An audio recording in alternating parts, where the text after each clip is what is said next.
ಡಾಕ್ಟರ್ಗಳನ್ನು ನಾವು ತಪ್ಪಿಡೋಕ್ಕಾಗಲ್ಲ. ಅವ್ರೇನು ಓದಿದ್ದಾರೆ, ಅವ್ರಿಗೇನು ಗೊತ್ತಿದೆ. ಡಾಕ್ಟರ್ಗಳು, ಸೈಕಾಟ್ರಿಸ್ಟ್ ಡಾಕ್ಟರ್ಗಳು ಆ್ಯಂಟಿ ಡಿಪ್ರೆಸೆಂಟ್ ಟ್ಯಾಬ್ಲೆಟ್ಗಳನ್ನು ಕೊಡ್ತಾರೆ. ಆ ಆ್ಯಂಟಿ ಡಿಪ್ರೆಸೆಂಟ್ ಟ್ಯಾಬ್ಲೆಟ್ಗಳನ್ನು ನೀವು ತಗೊಂಡಾಗ ಒಂಥರ ಮತ್ತು ಎಣ್ಣೆ ಹೊಡೆದಂಗೆ, ಎಣ್ಣೆ ಹೊಡೆದಿದ್ದೀರೋ ಇಲ್ವೋ ಗೊತ್ತಿಲ್ಲ, ಆ ಟ್ಯಾಬ್ಲೆಟ್ ತಗೊಂಡು ನೋಡಿ. ಹರೀಶಿಗೆ ಹೇಳಿ ತಂದು ಕೊಡ್ತಾರೆ.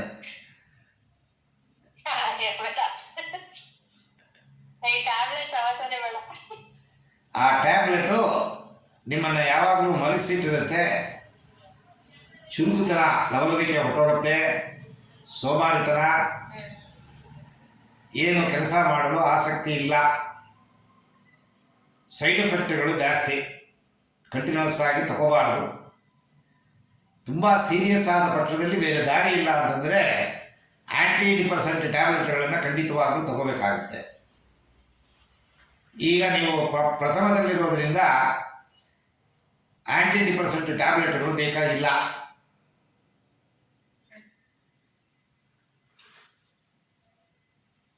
ಆಹಾರ ಪದ್ಧತಿಗಳು ಸಾಧಾರಣವಾಗಿ ಮಾನಸಿಕ ದೈಹಿಕ ಆರೋಗ್ಯವನ್ನು ಪಡ್ಕೊಂಡಿರುವ ಒಂದು ವ್ಯಕ್ತಿ ತಿನ್ನುವ ಆಹಾರವನ್ನು ಮಾನಸಿಕ ಒತ್ತಡ ಬಂದವರಿಗೆ ಕೊಟ್ಟರೆ ಮಾನಸಿಕ ಒತ್ತಡ ಜಾಸ್ತಿ ಆಗುತ್ತೆ ಹೊರತು ಕಡಿಮೆ ಆಗೋದಿಲ್ಲ.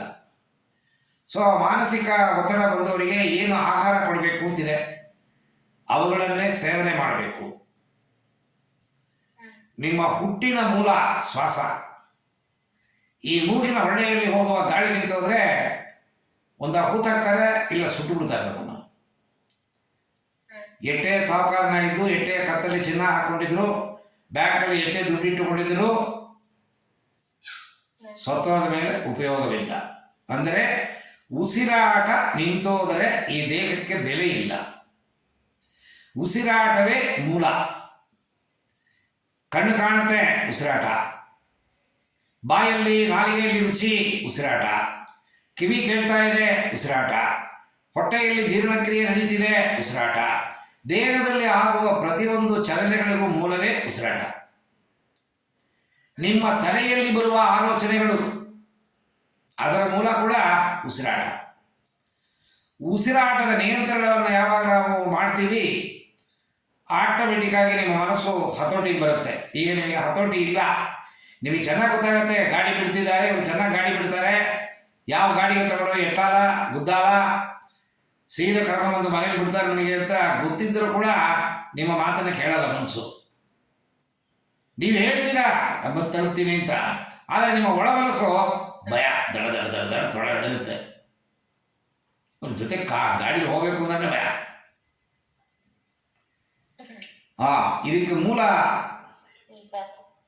ಈ ಉಸಿರಾಟದ ನಿಯಂತ್ರಣ ತಪ್ಪಿದ್ರೆ ನಿಮ್ಮ ಮೆದುಳಲ್ಲಿರುವ ನರಗಳು ಹತೋಟಿಯನ್ನು ಕಳ್ಕೊಳ್ಳುತ್ತೆ.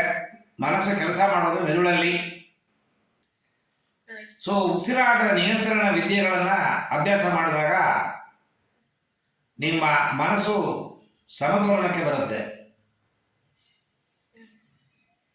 ಮನಸ್ಸನ್ನು ನೀವಾಗೆ ಶಾಂತಿ ಮಾಡಲು ಸಾಧ್ಯವಿಲ್ಲ. ಬಾಗಿಲು ಹಾಕೊಂಡು ಕೂತಿರ್ತೀರಿ, ಯಾರೋ ಒಳಗೆ ಬಂದ್ಬಿಡ್ತಾರೆ ಅಂತ ಭಯ,